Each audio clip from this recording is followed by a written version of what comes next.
What's up, Money Geeks? Mr. V here. Welcome to another video. So in today's video, I want to teach you guys how we are able to save 70% of our income every month. I know that's ridiculous, but it's something that if you follow these steps, you can definitely start saving. You might not start saving 70%. You might start saving 10, 15, 20, 30, 40, 50 percent of your income, and it's something that evolves over time. We've been doing this for over 6 years now, so we have perfected our method. So that's why we're sharing it with you guys. So if you want to try it, start gradually and see how much you can start just saving each month and increase that number just by the month and go from there. So hey, stay tuned at the end of the video because I'm going to give you guys a hack that would help you save money on your mortgage at the end of each month or even at the end of the year. I'm going to share that hack with you guys at the end of this video. So the number one way in which we are able to save 70% of our income is that we do automation. It's very simple. Out of sight is out of mind. If you don't see it, you don't worry about spending it. So money doesn't even come into our account for us to see and then start thinking of it. The amount of money that we want to save leaves directly the paycheck and goes straight into our savings account. And a lot of you know I talk a lot about putting your money in a high yield savings account or money market account. I'm going to hook up some videos here about that. You should go check it out so your money can continue to grow and compound in that money market account. So definitely that's something you want to check. But the whole idea of not visualizing that money is it just goes. So if you say, hey, 5% of my income should just go straight into that savings account or that money market account, then you don't get to see it, because when you see it, you start thinking of all other small ways that you can spend it, right? So out of sight is out of mind. So that's number one, automation. Number two is I want you to put your extra money into your savings. And when I say extra money, because you're probably asking yourself, like, Mr. V, how do I get extra money? So if you have a budget, and so you say you budget $500 on groceries, right?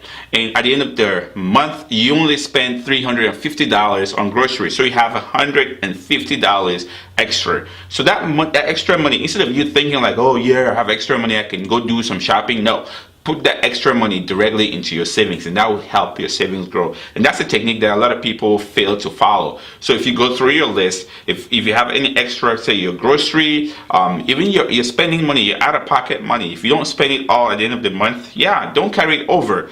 Take that extra and put it into your savings and reset the button so that next month you start from fresh. So that'd be something that you definitely want to try, and trust me, it does work. Number three is we find a lot of good deals. So we don't shop impulsively. And so when I say impulsive shopping, means like, hey, you see something, you be like, oh, I love that so much, it fits, it's just what I was looking for. I'm not sure if I'll ever find it again. You would always find that stuff. So take a step back and wait. And if you don't find it, then it wasn't really meant for you. But basically, I want you to shop off season. You know how this works. So this is winter time. So you shop your fall stuff now in the winter, because fall was last year, and now everything that was during that period is now on sale. Even sometimes 70-80% clearance, because they want to get rid of that stuff and sell their winter stuff. And guess what? Spring is coming, and they want to be able to start putting spring stuff out. And then the next thing in the spring, guess what?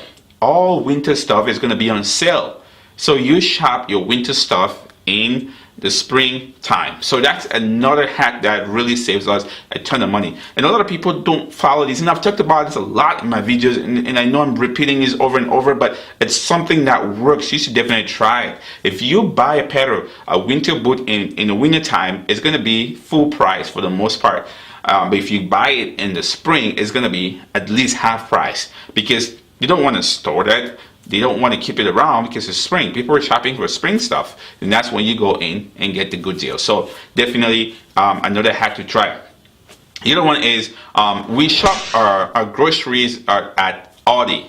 A lot of people here on YouTube talk about shopping at Aldi too, which is excellent. So we've actually done the numbers. We save about $200 a month when we shop at Aldi compared to going to a place like Target or Cup Foods. and which is excellent. So some people don't have Aldis around them, which is kind of sad. I wish everybody had Aldis, but they're starting to expand a lot, because I think last year they said they was gonna spend about $10 billion to expand across the country. So be sure that there will be an Aldi coming in your neighborhood anytime soon. So that's another area where we go shop and save a lot of money. Then one other thing too is, we cook at home. We go out to eat, but that would be during our date night. So as a couple with 2 kids, we have to create time for ourselves. So if we go out on a date night, and then we can eat, or we do we call date lunch. I meet my wife out for lunch, because in the evening we might not have somebody to babysit or watch the kid for us to go out. So we do it during the day when the kids are at daycare. So we do lunch together, so that we can eat. But otherwise, we cook all our meals at home, which is totally awesome. Last but not the least, I want you to make adjustments as you go. This is not something that's written in stone. You move around your numbers, adjust your numbers based on your current financial situation, and that will help you save a ton of money. So there you go, guys.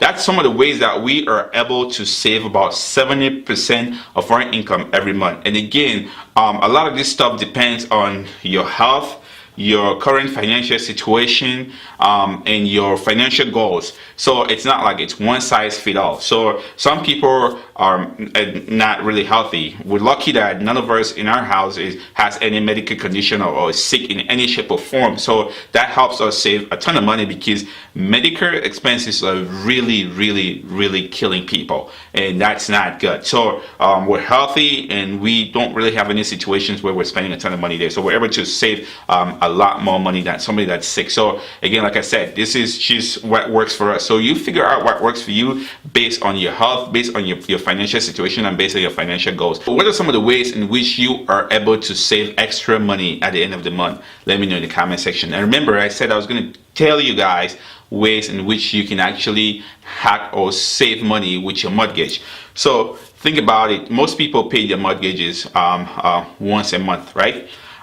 If you pay your mortgage twice a month, you chop into your principal a lot more than if you pay just once a month. So you cut your principal. So if let's say you get paid twice a month, so bi-weekly. So the first week you take a paycheck, you pay your mortgage that week. That after those 2 weeks, the next week, the next 2 weeks you get your paycheck, you pay your mortgage that 2 weeks. So you virtually reduce the amount of interest that was supposed to be accrued on your mortgage, compared to somebody that is actually waiting until the end of the month. So I only have interest accrual for 2 weeks. I make a payment. You accrue interest for a whole month before you make a payment. So obviously you're gonna have more interest to pay than me that's making my payments every 2 weeks. So that is a hack that will help you save a ton of money with your mortgage. Definitely, if you've tried it, let me know your experience. If you haven't, definitely give it a shot.